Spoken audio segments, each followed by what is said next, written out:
لیکن اس کے علاوہ معین شخص ہوگا دجال. یہ معین شخص جو دجال ہوگا اس کے بارے میں بھی ایک تو بالکل متفق علیہ چیزیں ہیں. نمبر ایک کہ وہ شخص ہے، قطعی ہے، یقینی ہے، اس کا حلیہ بھی حضور صلی اللہ علیہ وسلم نے احادیث کے اندر بیان کیا. دوسری بات یہ کہ اس کے ہاتھ میں قوانین قدرت، گویا کہ تسخیر کائنات، گویا کہ نقطۂ عروج کو پہنچ چکی ہے. تمام اختیارات الہی تقریباً اس کے ہاتھ میں آ چکے ہوں. جو بڑے سے بڑے معجزے اللہ تعالیٰ نے نبیوں کو دیے ہیں وہ معجزے کر کے دکھائے گا. وہ مردہ کو زندہ کرے گا، مردہ لوگوں کی افواہوں کو لے کر آئے گا، ان کی روحوں کو، اگرچہ جھوٹی روحیں ہوں گی، وہ شیاطین جن ہوں گے جو ان کا بھیس بدل کر آئیں گے، لیکن یہ کہ وہ لوگوں سے کلام کریں گے. یہ اسپرچولیزم جو اپنی انتہا کو پہنچا ہوا ہے یورپ میں اور مغرب میں، یہ در حقیقت اسی کا ایک مظہر ہے. وہ کھلے بیابان کو کہے گا جہاں بالکل ڈٹیل جو ہے وہ صحرا تھا، وہ لوگ گلزار کر دے گا جب چاہے گا، جب چاہے گا، جہاں چاہے گا بارش برسائے گا. فاصلہ اس کے لیے بے معنی ہوگا. اس کی سواری وہ ہوگی کہ جس کے دونوں کانوں کے درمیان فاصلہ 80 ہاتھ کا ہوگا. یہ سارے جو آج آپ کی اس ٹیکنالوجی کی جو انتہا جا رہی ہے اور جدھر جا رہی ہے، اس کو اچھی طرح سمجھ لیجیے. آج سے 100 سال پہلے شاید انسان ان چیزوں کا تصور نہ کر سکتا. وہ کوئی سواری ایسی بھی ہو سکتی ہے جس کے دو کانوں کے درمیان کا فاصلہ جو ہے وہ 80 ہاتھ کا ہو. آپ کے یہ سارے جیٹس جو ہیں وہ کیا ہیں؟ ان کے رڈارز جو لگے ہوئے ہیں، دونوں کان ہیں. اس کا ایک قدم اگر مدینے میں ہوگا تو دوسرا بیت المقدس میں ہوگا. اس کی آواز پوری دنیا میں سنی جائے گی. سنی جا رہی ہے کہ نہیں؟ یہ ساری قدرت، ساری قوتیں، تسخیر کائنات کلیتاً ایک آدمی کو چیر کر دو ٹکڑے کرے گا، دونوں ٹکڑوں کو علیحدہ کرے گا، ان کے درمیان چلے گا اور پھر ان دونوں کو جوڑے گا اور کھڑا کر دے گا. احادیث میں ساری موجود ہے. سرجری جدھر جا رہی ہے وہ جب نہیں کہ وہاں تک آدمی پہنچ جائے. فریز کر کے تو یہ معاملہ اب ہو ہی سکتا ہے، لیکن یہ کہ ابھی اگلا اور قدم کیا ہوگا کچھ نہیں کہہ سکتا. یہ چیزیں تو ہے متفق علیہ. البتہ کچھ معاملات کے اندر احادیث میں کچھ اختلاف پایا جاتا ہے اور یہ مشکلات الحدیث میں سے. اور میں بھی چونکہ اس مسئلے میں اب تک بھی کسی درجے میں ابھی قطعیت کے ساتھ میں کوئی بات نہیں کہہ پا رہا ہوں، لیکن اب چونکہ گمان غالب کے درجے میں ایک رائے تک پہنچ چکا ہوں، اس لیے میں نے آج اس بات کو آپ تک پہنچانے کے لیے یہ عنوان اختیار کیا. اس لیے کہ حدیث میں جو آتی ہے تفاصیل اس سے معلوم ہوتا ہے کہ یہ دجال دو دجل کرے گا. یا تو وہ دو دجل کرنے والے دو دجال علیحدہ ہیں، یا یہ دونوں دجل کرنے والا شخص ایک ہی ہے. بس یہ مسئلہ ہے کہ جو آج تک مجھ سے حل نہیں ہوا تھا، اب تک کہنا چاہیے آج تک نہیں. اور یہ اس میں علماء سے بھی گفتگو ہوئی ہے اور جن لوگوں نے اس موضوعات پر اپنا وقت لگایا ہے ان سے بھی گفتگو ہوئی ہے، وہ بھی اس مسئلے کو حل کرنے سے تاحال قاصر نہیں.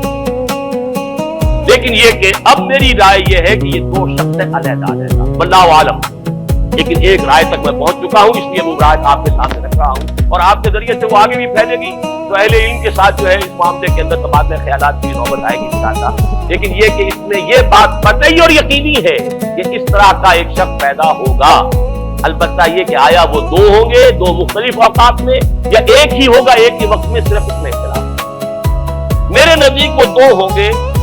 ایک وہ شخص جو جھوٹا مسیح ہونے کا دعویٰ کرے، المسیح الدجال.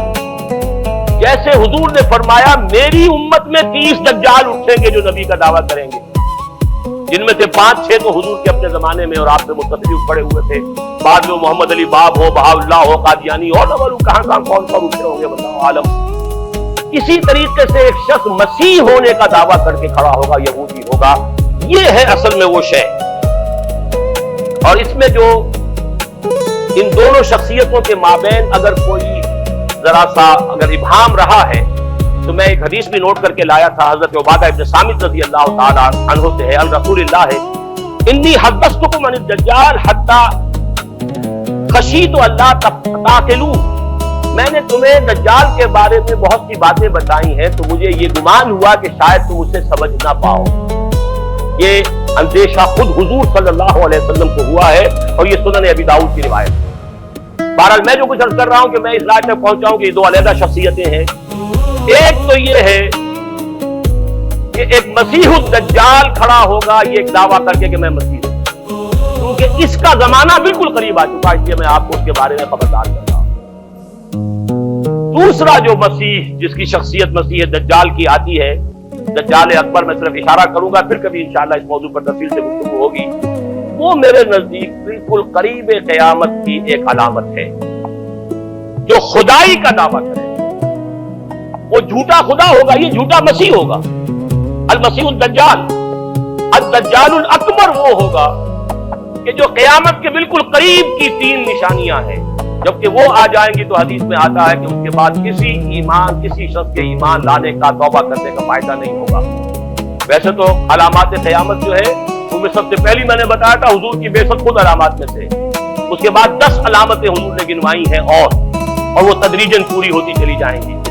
آخری علامات کے لیے حدیث سن لیجیے، عن ابی ہریرہ رضی اللہ تعالی عنہ قال قال رسول اللہ صلی اللہ علیہ وسلم ثلاث اذا خرجنا لا ينفع نفسا ایمانا لم تكن آمنت من قبل او کسبت فی ایمانها خیرا، طلوع الشمس من المغرب وخروج الدجال ودابۃ الارض۔ تین نشانیاں وہ ہیں کہ جب وہ ظاہر ہو جائیں گی تو پھر کسی کا ایمان لانا مفید نہیں ہوگا جو پہلے ایمان نہیں لایا تھا یا جس نے اس سے قبل اپنے ایمان میں کچھ اعمال صالحہ کی کمائی نہیں کی، یعنی گویا کہ توبہ کا دروازہ بند ہو جائے۔ جیسے جب موت کے آثار شروع ہو جاتے ہیں تو توبہ کا دروازہ انسان کے لیے بند ہے۔ اب جب موت کے آثار شروع ہو گئے اب توبہ کرنا فائدہ نہیں، اس سے پہلے توبہ کا دروازہ کھلا ہوا۔ معلوم یغرغر، جبکہ وہ موت کے آثار شروع ہو جاتے ہیں، گھنگرو بولنا شروع ہو جاتا ہے، معلوم ہوتا ہے کہ اب جا رہا، اب توبہ بیکار۔ اسی طریقے سے پوری نوع انسانی کے لیے توبہ کا دروازہ بند ہوگا ایک وقت کہ اب کسی کے لیے توبہ نہیں ایمان نہیں، اور اس کے لیے تین علامتیں بیان ہوئی ہیں، یہ بھی مسلم شریف کی روایت ہے۔ آپ نے فرمایا تین چیزیں وہ ہیں کہ جب وہ ظاہر ہو گئیں تو پھر کسی کا ایمان لانا جو اس سے پہلے ایمان نہیں لایا تھا اور اپنے ایمان میں اس نے کچھ اعمال صالحہ کی کمائی نہیں کی تھی، اب قتل مفید نہیں ہوگا اس کے لیے ایمان لانا۔ وہ تین نشانیاں ہیں، طلوع الشمس من المغرب، سورج مغرب سے طلوع ہوگا۔ نظام شمسی میں کوئی اختلال ایسا ہوگا کہ جس سے سورج بجائے مغرب سے نکلے گا۔ وہ خروج الدجال ودابۃ الارض، ایک زمین سے کوئی چوپایا برآمد ہوگا، بعض احادیث میں آتا ہے کہ مروہ کے قریب سے وہ برآمد ہوگا جو گفتگو کرے گا انسانوں سے۔ یہ بالکل خرق عادت، یعنی وہ چیزیں کہ جن کا کوئی تعلق اب اسباب جو ہے دنیا کے ان سے کوئی تعلق نہیں ہے، کوئی فزیکل لا سے تعلق نہیں ہے، وہ بالکل معجزے ہوں گے، خرق عادت ہوگا۔ اور خروج دجال، وہ دجال جو خدائی کا دعویٰ کرے گا، اور حدیث میں آتا ہے کہ بہت کم لوگ ہوں گے کہ جو اس کے سامنے رک سکیں گے، اکثر و بیشتر جو کمزور ایمان والے لوگ ہوں گے وہ اسے خدا تسلیم کر کے اس کی پرستش شروع کر دیں۔ میرے نزدیک یہ آخری چھلنی ہوگی جو لگائی جائے گی اہل ایمان کو ایک طرف، اور یہ قیامت کی نشانیوں میں سے آخری نشانیوں میں سے